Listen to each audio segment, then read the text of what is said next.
ফ্যাসিবাদের আতুরঘর ধ্বংস করার কর্মসূচিতে অংশ নেওয়ার জন্য বিপ্লবী অভিবাদন জানাচ্ছি।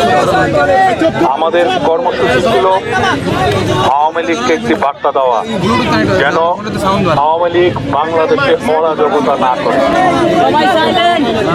আমাদের আজকে একটি আনন্দের দিন। ফ্যাসিবাদের নেত্রী শেখ হাসিনার ফাঁসির আদেশ হয়েছে। আমরা আজকে এই ফাঁসির আদেশ উদযাপন করব। আজকের মতো আপনাদের রিকোয়েস্ট করে অনুরোধ করছি, এই যে অবশেষটা আছে এটা কয়েকদিন পরের জন্য আমরা তুলে রাখি। আমরা এখন আবার আসবো, এইটাকে পূর্ণ করে দেবো ইনশাআল্লাহ। আপনাদের কাছে শপথ, এই ফ্যাসিবাদের আতুর ঘর থাকবে না। আমি এই ফ্যাসিবাদের আতুর ঘর যেভাবেই হোক এইটার অবশিষ্ট অংশ উঠিয়ে দেবো আপনাদেরকে একসাথে সাথে নিয়ে। আজকের মতো আপনাদেরকে অনুরোধ করি, আজকে করে আপনারা বাসায় ফিরে যান।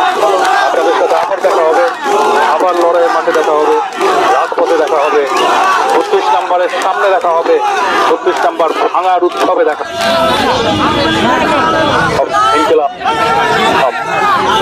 আপনি স্যার বলে দেন ওনারা মানবে না, আপনি বলে দেন, বলেন যে ওনারা মানবে না, বলে দেন যে মানবে না।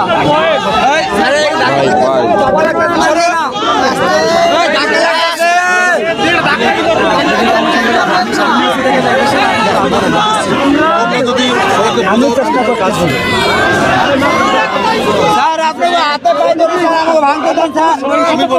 স্যার আপনাকে হাতে পায়ে ধরি স্যার, আমাদের গুরু কথা শুনবেন। আপনারা হাতে পায়ে ধরি স্যার, যিনি নেতৃত্ব দেশে এবং দিয়ে যাচ্ছে, আপনাদের তাকে সম্মান করতেছি। এটা এই জন্য আমরা আপনার সরি বলে হবে না, সরি বলে যেহেতু